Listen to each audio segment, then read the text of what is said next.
कभी कभी ना ऐसा होता है कि बहुत गहरे और जटिल रहस्य, मतलब जीवन के सबसे बड़े सवाल बहुत ही सरल सी कविताओं या गीतों में छिपे होते हैं। हाँ बिल्कुल। मतलब अक्सर लोग सोचते हैं कि दर्शन या अध्यात्म बहुत भारी भरकम किताबों में मिलेगा, पर ऐसा हमेशा नहीं होता। सही कहा। और आज की हमारी इस गहन चर्चा का विषय भी कुछ ऐसा ही है।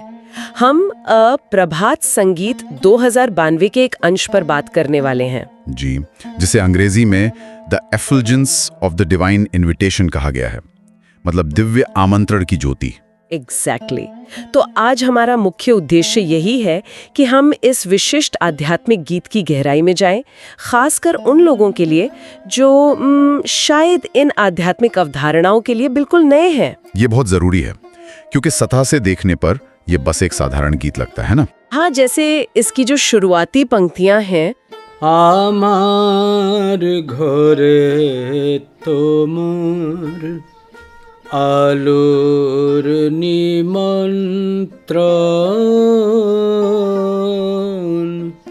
एसो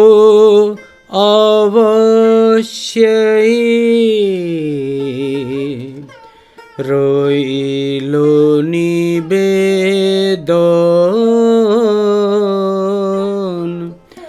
আমার ঘরে তোমার আলোর নিমন্ত্রণ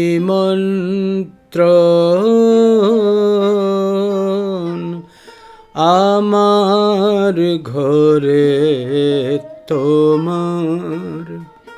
इसका मतलब है कि एक साधारण सा निमंत्रण दिया जा रहा है, पर ये निमंत्रण ब्रह्मांडीय सत्य तक पहुंचता है। बिल्कुल पहुंचता है। अगर हम इस पहली पंक्ति पर ही ध्यान दें, जहां कहा गया है, हे ईश्वर, मैं अपने घर में आपकी दिव्य ज्योति को आमंत्रित करता हूं। तो यहाँ घर से मतलब कोई ईंट पत्थरों वाला मकान तो है नहीं, है ना? अरे नहीं, बिल्कुल नहीं।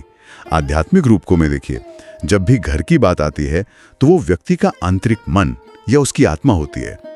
मतलब हमारा अंदरूनी हिस्सा। हाँ, और जो एफल्जेंस या दिव्य ज्योति की बात हो रही है, वो शुद्ध आध्यात्मिक चेतना है। ओके। तो ये मूल रूप से एक प्रार्थना है, एक जिद है कि आपको आना ही होगा, ताकि वो जो अंदर का अंधकार है ना, वो मिट सके। अरे वाह, ये तो बहुत सुंदर है। मतलब अगर मैं एक एनालॉजी दूं, जैसे हम आम जीवन में करते हैं, जब कोई बहुत खास मेहमान हमारे घर आने वाला होता है, हाँ, हम पूरी साफ सफाई करते हैं। बिल्कुल, हम घर को चमका देते हैं ना। तो अगर हम आध्यात्मिक ज्योति को बुला रहे हैं, तो मन को भी तैयार करना होगा। एकदम सही एनालॉजी आपकी। तो मैं ये सोच रही थी कि एक आम इंसान के लिए, एक आध्यात्मिक साधक के लिए इस घर को तैयार करने का प्रैक्टिकल या व्यवहारिक अर्थ क्या है? देखिए, व्यवहारिक रूप से इसका मतलब है अपने मन की अव्यवस्था को दूर करना। मतलब वो जो हमारे अंदर हर वक्त शोर चलता रहता है ना। हाँ, विचारों का शोर। सही कहा। वो फालतू के विचार, हमारा अहंकार या वो छोटी छोटी बातों पर आने वाला गुस्सा, ये सब हमारे मानसिक घर का कचरा है। ओहो, मतलब जब तक ये कचरा है तब तक मेहमान के लिए जगह ही नहीं है। एग्जैक्टली, जगह ही नहीं है। तो उस आंतरिक स्पेस को खाली करना पड़ता है, और ये सब एक दिन का काम नहीं है। हाँ, ये तो है।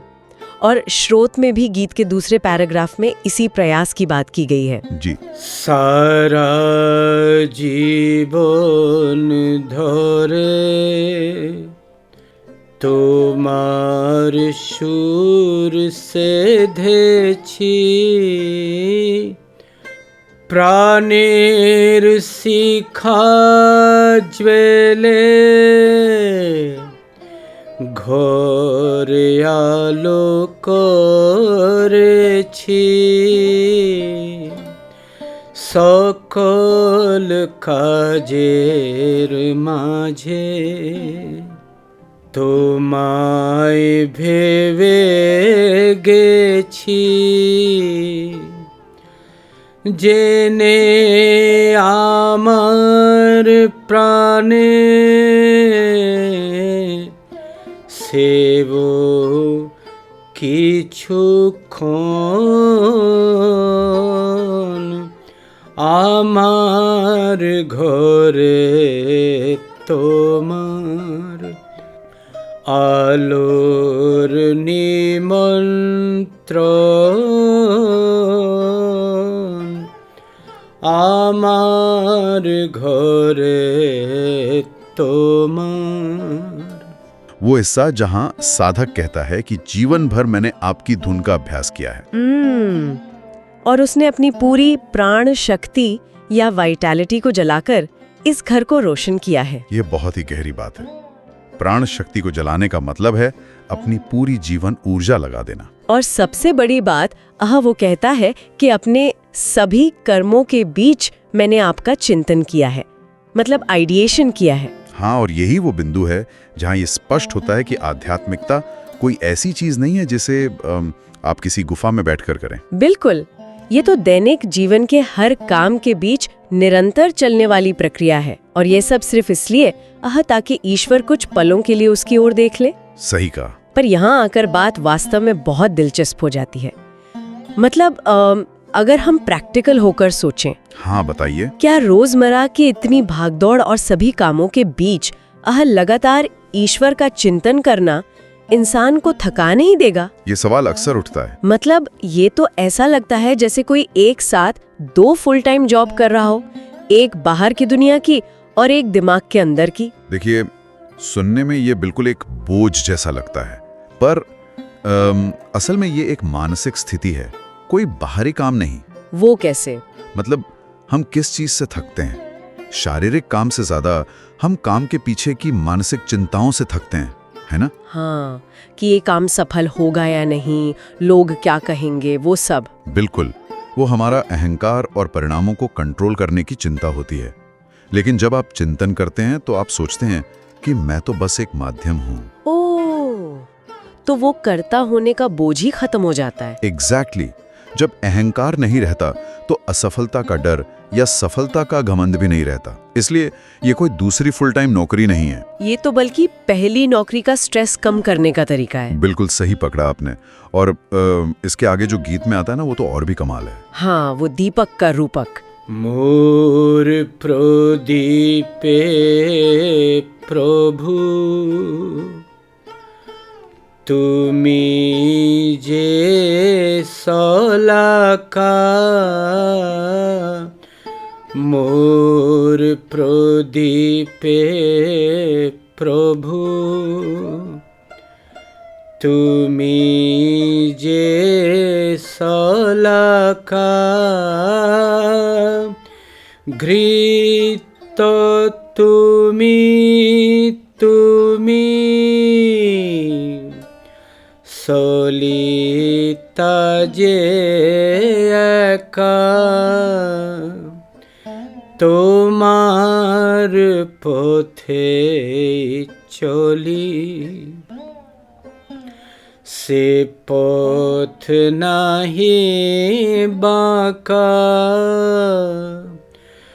তোমার চরণ ধুলি আমার অনুমন, তোমার চরণ ধুলি আমার অনুমন, আমার ঘরে তোমার আলোর নিমন্ত্রণ, আমার ঘরে তোমার।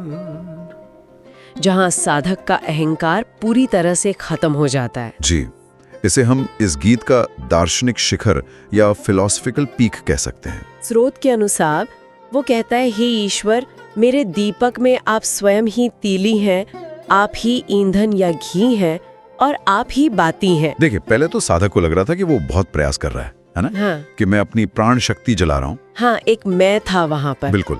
लेकिन फिर अचानक उसे एक ज्ञान प्राप्त होता है। उसे समझ आता है कि आहा, उसके दीपक में जो तीली है, जो घी है और जो बाती है, वो सब कुछ स्वयं ईश्वर ही है। मतलब यहाँ अद्वैत या नॉन ड्युअलिटी का भाव आ गया। हाँ, प्रयास करने वाला, प्रयास का माध्यम और लक्ष्य, ये तीनों अलग अलग नहीं है, सब एक हो जाते हैं। तो इस सब का असल में क्या मतलब है? अगर मैं इसे एक उदाहरण से समझूं, हाँ जरूर। जैसे मान लीजिए एक लेखक है, वो एक बहुत ही शानदार किताब लिखता है और शुरू में से लगता है कि ये मेरी कला है, मेरे विचार हैं, लेकिन फिर गहराई में जाने पर उसे महसूस होता है कि कलम, स्याही और जो विचार आ रहे हैं वो सब किसी और उच्च शक्ति से आ रहे हैं। बिल्कुल, मतलब उसकी अपनी कोई अलग सत्ता है ही नहीं। एकदम सटीक उदाहरण है। जब एक आध्यात्मिक साधक को ये एहसास होता है ना, तो उसका सारा कर्तापन उसी क्षण विलीन हो जाता है। और फिर इसके बाद की यात्रा कैसी होती है? मतलब जब समझ आ गया कि सब कुछ ईश्वर ही है। स्रोत हमें गीत की अंतिम पंक्तियों की ओर ले जाता है, जहां वो कहता है, मैं आपके मार्ग पर आगे बढ़ता हूं जो टेढ़ा नहीं है। टेढ़ा नहीं है, इसका मतलब कि ये रास्ता एकदम सीधा और सच्चा है। हाँ, बिना किसी सांसारिक छल कपट के, क्योंकि जब आपका अहंकार ही नहीं रहा तो आपको किसी से कुछ छुपाने या राजनीति करने की क्या जरूरत है। सही बात है। और फिर वो इकाई मन या अणु मन की बात करता है जी, जिसे उसने ईश्वर के चरणों की धूल के समान बताया है। और यही हिस्सा मुझे बहुत रोचक लगा। मतलब आमतौर पर धूल को तो हम कुछ ऐसा मानते हैं जिसे झाड़ कर फेंक देना चाहिए, है ना? बिल्कुल, जिसे हम महत्वहीन मानते हैं। तो यहाँ धूल होना एक आध्यात्मिक उपलब्धि कैसे बन जाता है? देखिए, ये परम विनम्रता या अल्टीमेट ह्यूमिलिटी का प्रतीक है। इसे ऐसे समझिए कि विशाल ब्रह्मांडीय चेतना एक अनंत महासागर की तरह है और हमारा जो व्यक्तिगत मन है, वो इकाई मन, वो सिर्फ उस महासागर की एक छोटी सी बूंद है। ओके। तो जब तक वो बूंद खुद को अलग मानती है, उसका अस्तित्व बहुत सीमित होता है। लेकिन जब वो उस महासागर के सामने अपने सूक्ष्म आकार को स्वीकार कर लेती है, तो वो पूरी तरह से सरेंडर कर देती है। बिल्कुल, चरणों की धूल होना इसी समर्पण को दिखाता है। धूल में कोई अहंकार नहीं होता, वो बस मौजूद होती है पूर्ण स्वीकार्यता के साथ। मतलब अहंकार को छोड़ने में ही असली शक्ति है। जब आप मानते हैं कि आप कुछ नहीं है, तभी आप उस अनंत का हिस्सा बन पाते हैं। एग्जैक्टली। जब वो बूंद अपनी अलग पहचान खो देती है, तो वो खुद महासागर बन जाती है। ये बहुत ही खूबसूरत विचार है। अगर हम पूरा गीत की इस यात्रा को संक्षेप में देखें, तो ये कितना अद्भुत है। हाँ बिल्कुल। मतलब ये शुरू हुआ था एक बहुत ही व्यक्तिगत निमंत्रण से कि अपने आंतरिक घर में दिव्य ज्योति को बुलाना है। फिर हमने देखा कि कैसे दैनिक कर्मों में उस निरंतर चिंतन की जरूरत होती है। हाँ, और उसके बाद वो गहरा रहस्योद्घाटन कि दीपक के तीनों तत्व, वो तीली, घी और बाती, सब में ईश्वरीय सत्ता ही है। और अंततः एक सीधे मार्ग पर चलते हुए वो परम विनम्रता में, मतलब वो चरणों की धूल बनकर विलीन हो जाना। सच में इन सरल शब्दों में बहुत गहरा अर्थ छुपा है। और इस चर्चा को खत्म करने से पहले मेरे दिमाग में एक बहुत ही विचारोत्तेजक प्रश्न आ रहा है। जी बताइए। देखिए, अगर हमारे आंतरिक दीपक में जलने वाली वो तीली, वो घी और वो बाती, अगर वो स्वयं ही वो दिव्य सत्ता है, हाँ, तो क्या शायद इस आमंत्रण का अर्थ ईश्वर को बाहर से कहीं अंदर बुलाना है ही नहीं? अरे ये तो बहुत ही गहरा नजरिया है ना? मतलब क्या ये बस उस प्रकाश के प्रति जागृत होना है जो पहले से ही हमारे भीतर जल रहा है? हम किसी को बुला नहीं रहे, बस अपनी आंखें खोल रहे हैं। ये एक बहुत ही सुंदर और चिंतन करने लायक विचार है। हाँ, तो इसी विचार के साथ हम आज की इस चर्चा को यहीं समाप्त करते हैं। सोचने के लिए वाकई बहुत कुछ है। आमार घरे तोमार आलोर निमंत्रण,